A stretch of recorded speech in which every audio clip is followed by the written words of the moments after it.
to History 116. Chief Sidnam, Antelope Valley College. Prime Weaver, John C., one of your students in the class. How you doing, Prof? Oh, what shall we talk about today? The current elections that we have that'll change, hopefully, a landscape and not giving one particular party absolute power over everything. Or shall we talk about candidates, or shall we talk about schoolwork? Shall we get into Vietnam? Getting past it into the Korean? Actually, into the Iraq? Chief, how well is your memory concerning about the 90s? Someone? Okay. Growing up in that kind of era, being a kid of 20s, I was trying to keep track of everything else going on during that time. Yeah, she's got to be in the picture. Trying to keep her settled down enough.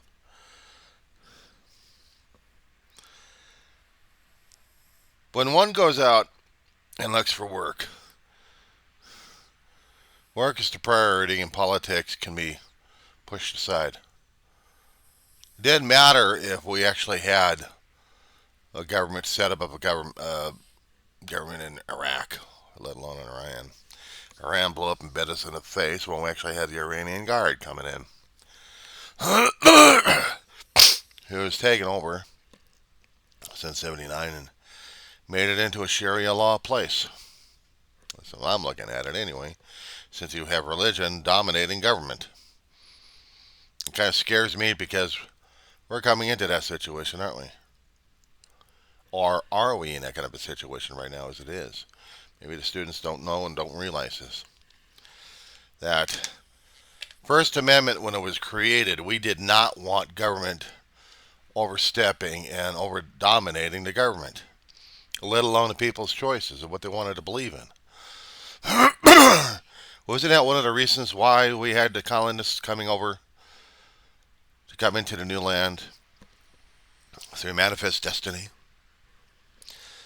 Trying not to force their stuff down people's throats, but in the end, the Europeans were forcing things down the Native Americans' throats at this point. If you want to look at it one particular point of view. Of course, history is replete with many points of view. And the freedom to worship religion any way, shape, or form without having government sponsoring it on us. Unlike England was already suffering through Catholicism, or if I want to say it, suffering through. Catholicism was domineering. Apparently, there was differences of opinions of which religion they wanted. A pope to enforce it from Italy, or did they want to have a different form of Christianity that they wanted to worship? Did it or did it not have the Civil War in mind, I wonder? The things that I still like to go through history, just get things squared away in my head on this one. But getting into time warp again, and we're back in the 80s through the 90s at this point. And we've already dealt a blow by throwing Reagan at Iran. The image of Reagan and cowboy philosophy, policy. What would we have done with Iran? Could we have done something to Iran to affect the hostages outcome? And now we are worried about Ann Donaldson's book about the Vietnamization. The collegiate terms that we were dealing with did not apply to anybody outside the hollowed halls of college or universities. Except if you're going to be using it on the air through the anchors of various sources, of various places to educate people about it. They were already going through the shock and awe of Vietnam and trying to get past it. It's no wonder we couldn't get any information to study about it in classes because we were still recovering from it. Give us another 20 or 30 years, maybe we would have books and autobiographies to talk about it.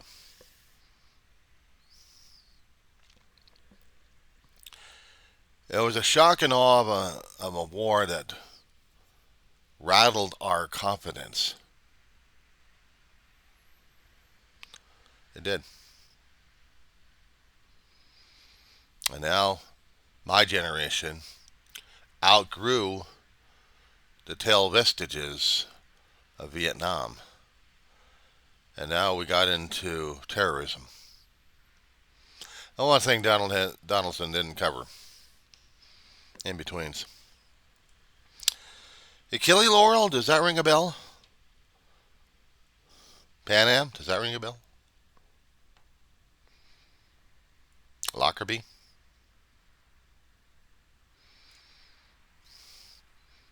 Hijackings of ships? More and more. We couldn't throw an army at them, could we? We couldn't throw out the entire Navy. We had to get specialized. We learned specialization out in Vietnam. The differences between Korea and Vietnam, Professor. Korea, you didn't specialize. You were still playing by World War I and World War II rules of engagement. On a small continent. We couldn't nuke the place if we had democratic and communist forces going head to head till finally there had to be a truce, a ceasefire that still lasted. But it's not an armistice, it's not a surrender, the demilitarized zone still exists.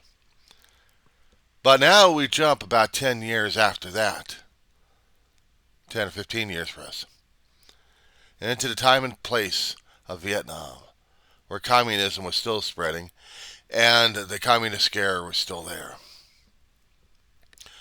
But we had to adjust tactics. So one thing he hadn't said anything about it. Special forces? Oh, he'll mention about it briefly.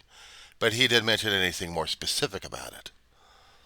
Kennedy was the one creating the special forces out there to see what the hell was going on. Green Berets, the SEALs. These guys are going to be the eyes and ears and the advisors.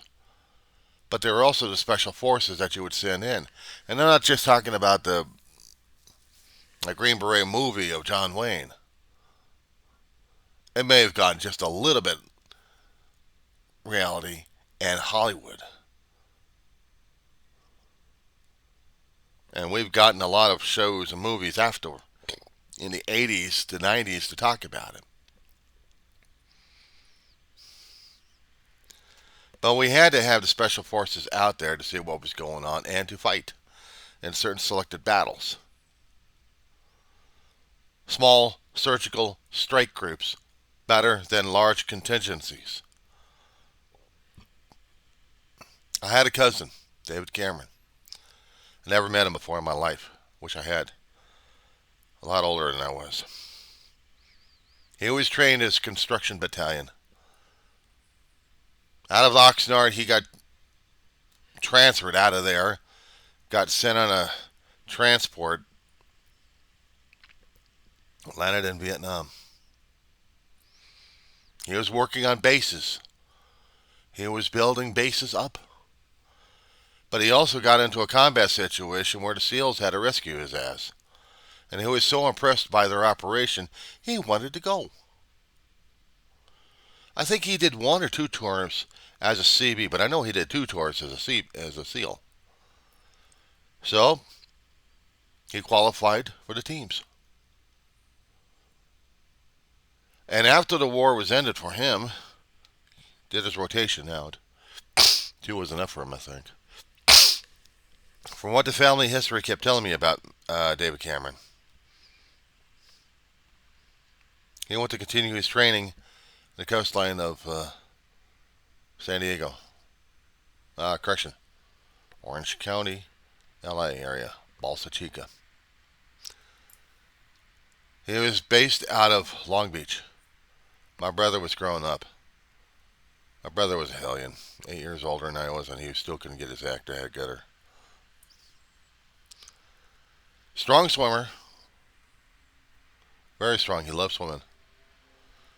He just couldn't keep himself going through school during those young ages. He swam out to I think it was a 1 mile buoy that we had off the coastline. Got his foot tangled up in chains, anchor chains. It's lucky for him that there was a SEAL contingent, a team that was training out there. That was my uncle. My cousin actually, David Cameron. They talked. While they're going over to San Diego, actually not to San Diego, but over to Long Beach. I keep forgetting Long Beach was a naval base at one time.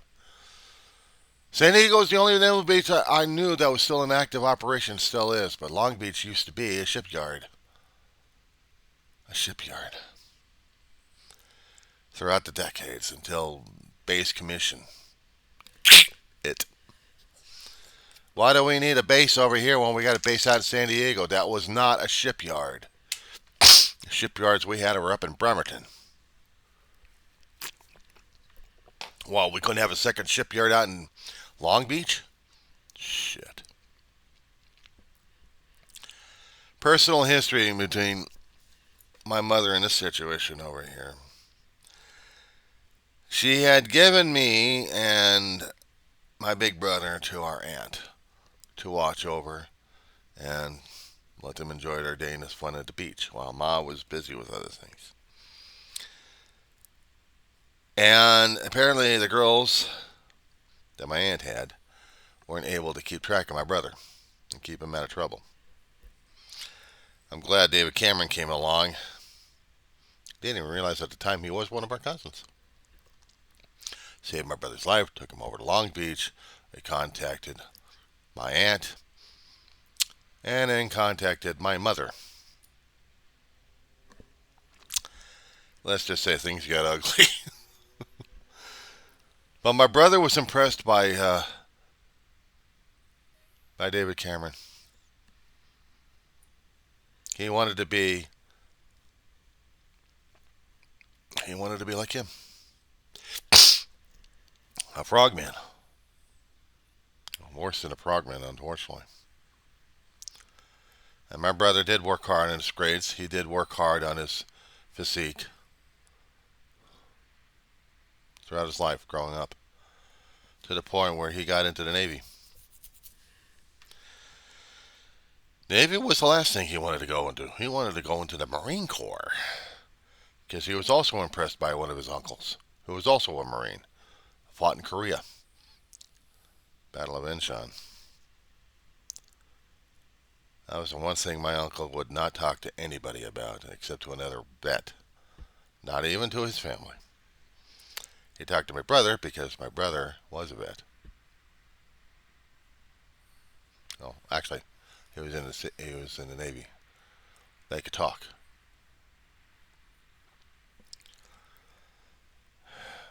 Once you had first blood, you're initiated. Getting back to Vietnam, as I remembered it, it's not because of the First Blood movies, John Rambo, G.I. Joe cartoons, all the male macho war shit. No. My brother went in, and it changed his life forever. Both good and bad. But specialized mobile small force action was the thing the United States had to focus more and more on. More teams like Green Beret units and SEAL units to be sent over to different hotspots whenever it's needed to do whatever mission it is, including search and rescue if needed, or search and destroy.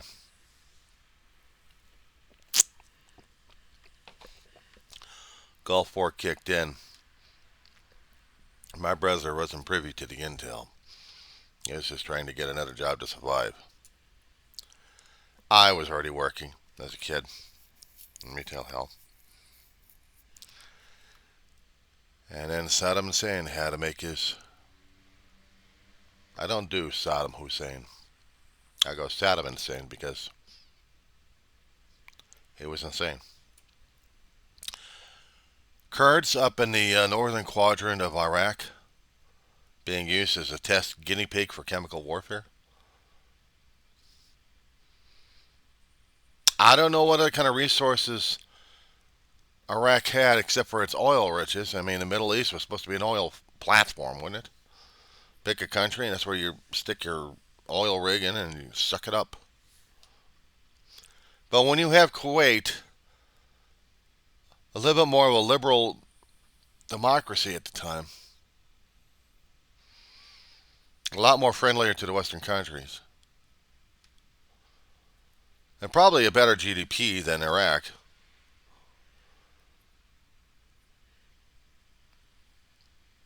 Saddam Hussein had to go for it. And he invaded. And he encamped. And it took a few months to get a coalition going between the Middle East countries and a few Western allies to hook up Operation Shield. And while they were getting their forces together, they had to make sure that their defenses were intact. Israel was still keeping an eye on them, on Iraq. I remember watching the television coverages on CNN and a few other networks. And the problem is, it's like weeks before we're going to get into the shitstorm we call the Gulf War. I'd seen friends of mine that had left, and my big brother had left. He was trained. A friend of mine left Circuit City because he was on a deferment plan. He went into the Army. 2 or 3 months later, he's holding an M16. And he's shipped out to Iraq. Saudi Arabia. Where they had the coalition forces building up different sections. 1 second. I remember watching some of this stuff on news. I'm watching another build-up.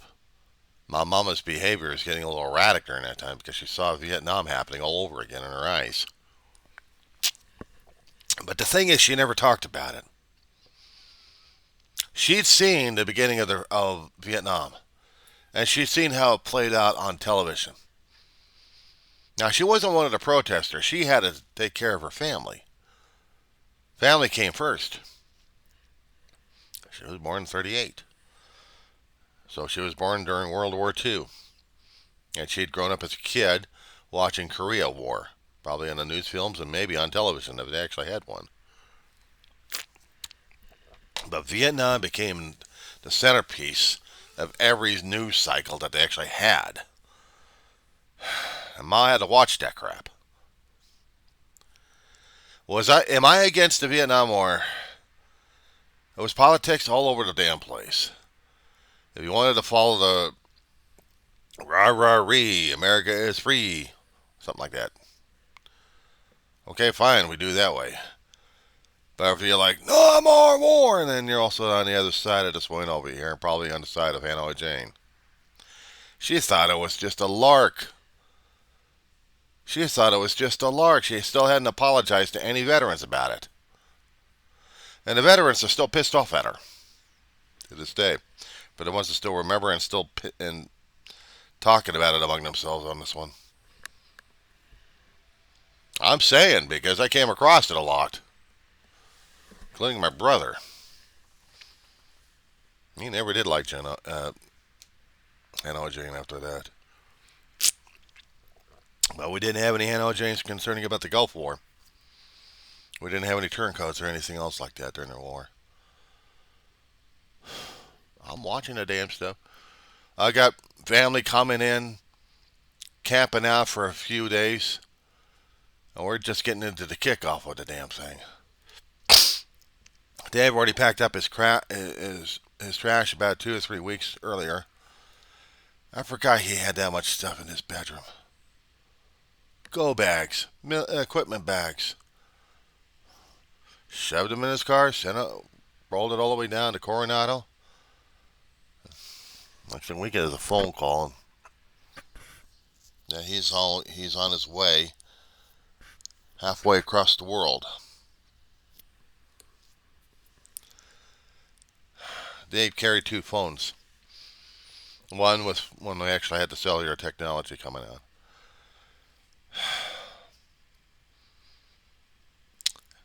Now, when they had before the phones, they actually had the beepers. They had the beepers. Motorola, Zenith.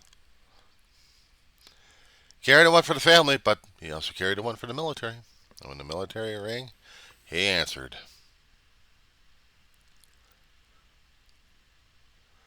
It's like no wonder my days at the company were a little bit rattled a bit.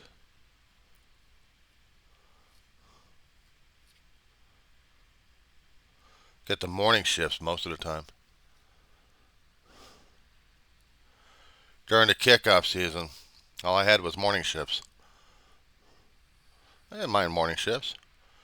Get 2 or 3 days off after that. I get to go crazy at home. Ma would be doing her bookkeeping income tax business out of the house.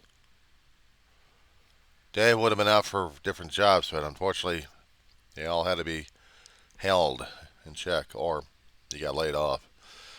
But I think it was illegal that they actually had a federal law about that one. If you got drafted, they couldn't hold it against you. Companies were not allowed to hold it against you legally. They're supposed to hold your job.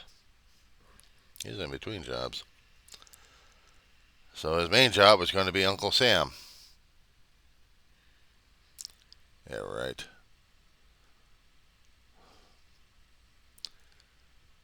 It was like only like three or 4 decades just before he passed.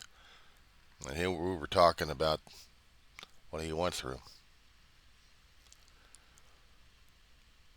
I think he put Red Adair's company in full black, so to speak, on a ledger. It was a lucrative business for them, putting out the fires left and right. It was. Heard about Red Adair? Texas oil fighting fire company of sorts. If you wanted to see the Hollywood version, you'd see Hellfire. Hellfighters. That's one. John Wayne. But it gave you a little bit of a taste of what oil rig firefighting was all about. Those oil drills, what they had to do. They never did work the platforms. They just worked the land. They were having business out in Iraq on that one.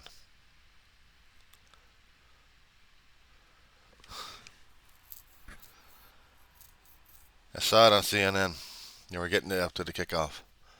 Didn't see one word, didn't see anything about my brother or about the friends I actually had over there. I grew up with a guy who was a hellfire of himself. Got into a continuation school when he couldn't do high school and graduated. Went into the military. Got him tested out for a couple of things. He was good on computers and he was also good as a nurse. They trained him as being a keyboard operator, but also they trained him as being a nurse. He still kept up with that career last time I checked with him. And he still knew his way around a keyboard. I miss that guy. He was over there. The guy I told you about from Circuit City, Dave D. Damaso. Knew him from high school. Ziggy, they called him. He was zany. He was a drummer. He was talented.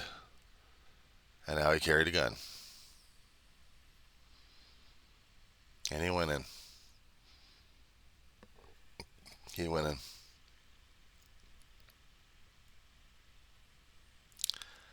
I only get the stories out of him indirectly because that's not one of the favorite topics he likes to talk about. When he left the Army, when he got discharged, he went into skilled nursing, senior living, made a career out of it. Pretty good, too. Now he's fighting cancer. It's up in Washington. And sometimes I miss seeing that guy, too. Nicest guy, though. The human stories that people need to tell about. We can learn about the facts and histories concerning about from guys like Donaldson who do the research. But there's other stories in between.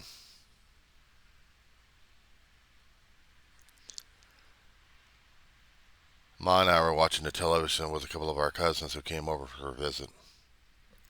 Stayed over a few days to a week, I think.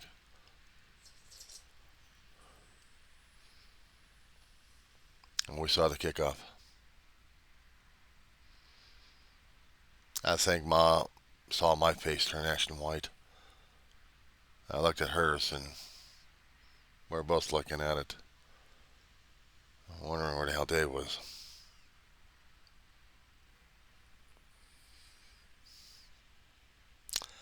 We didn't realize his teams were over there causing problems for Saddam Hussein.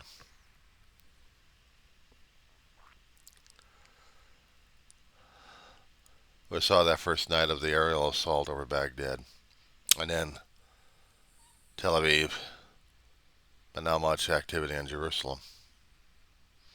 The holy city, everybody kept trying in that day and age to limit any conflict. It was the holy city. Tel Aviv, they could knock the shit out of. It was... I'd never seen a war situation. She's going to be belly aching, by the way. Yeah, I know. You're stressing. And you're hurting my arm. Come on. Bust it out. Oh, she's going to go around in circles and stress like crazy. I'd never seen, Chief, a war with gas masks. That the civilians had to be ushered into bunkers, along with the press sometimes. And they had to have gas masks to protect themselves from whatever Saddam was throwing at them. Sarin gas. You're going to be that way. But, hang on. I'm putting you on pause. Anyway. There was gas attacks, maybe, but they were afraid of that. They were getting they were getting bombarded by Scud missiles. Lousy on tracking, but it's like a point and shoot. And hope that you aim the right target. Think of it this way. We did have sophistication when it came down for our missile technology. Iraq didn't have it. A point and shoot regarding the Scud missiles. And they had the Scud missiles on the eastern quadrant of their country. I'm going to look at the Google Maps right now. Oh, I got to get my glasses changed. I got them cleaned. Talking about this is freaking me out.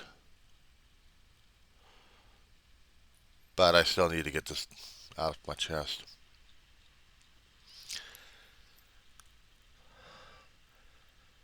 Some of the stuff I've been writing for the notes regarding 9/11,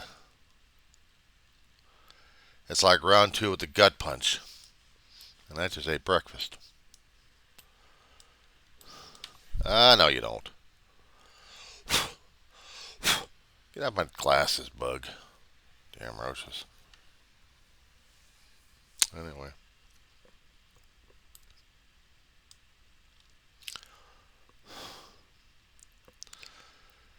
In the southwestern portions of Iraq, they had Scud missile launchers throwing up the stuff going across Jordan and Saudi Arabia without much missile interaction or interceptions, unlike what we have for the Iron Mike or Iron series, as I would call them right now.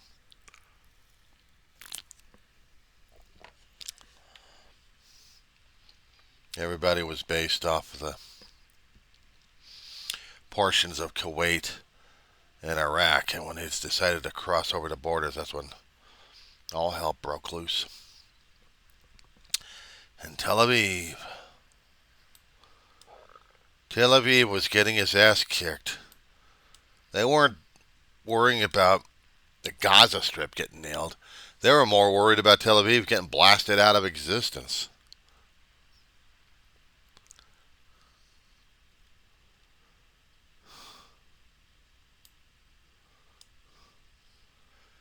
I think there was some activity in Jerusalem, but I can't remember exactly on that. I would have to look at the history books on that one. But I remember they had the live shots of Tel Aviv. In Baghdad City, Bernard Wolf was at the desk. I think Bernard was in the field with somebody else. And they were seeing the anti-aircraft guns going hell in a handbasket, trying to capture all of the missiles they can. And there was an explosion here, an explosion there, an explosion there. You know, if I was truly involved in being in war and enjoying that kind of conflict, I would have been. I probably would have been going gung-ho on a damn thing. At this point, I'm going sick to my stomach on it, just relieving it.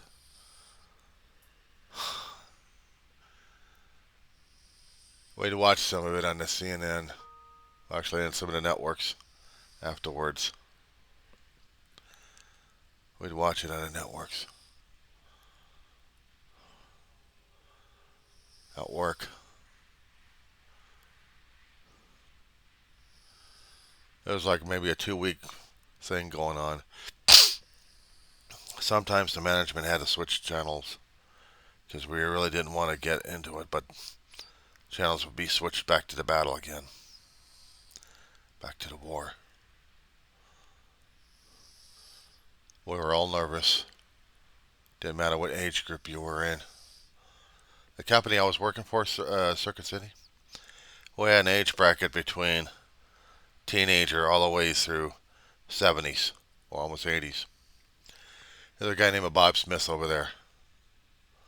And then there was Bob Witt. Smith was, he was in his 70s. He lived through, I think, the Nam War, Korea, had a touch of World War II, going back in age. Witt was almost in that same category, too. And Tony Feliciano, never knew about his backstory, though. The 3 elder statesmen of our cell staff working in major appliances.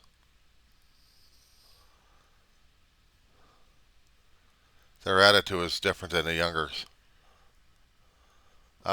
I'm kidding in my britches and my diapers next to these guys who lived through those wars, through those eras. And this was back in the 80s all the way up through 1991.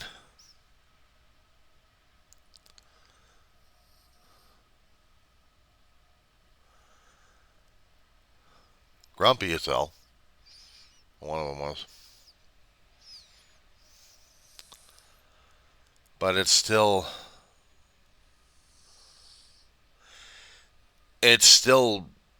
taking away out of me just talking about it. I don't know, Professor. I think you ought to know. Next time, if you have a class Try to ask the students just more than discussions. If they would rather mention any of their experiences that they had in their history that you're teaching them, what they know about it, what they lived through.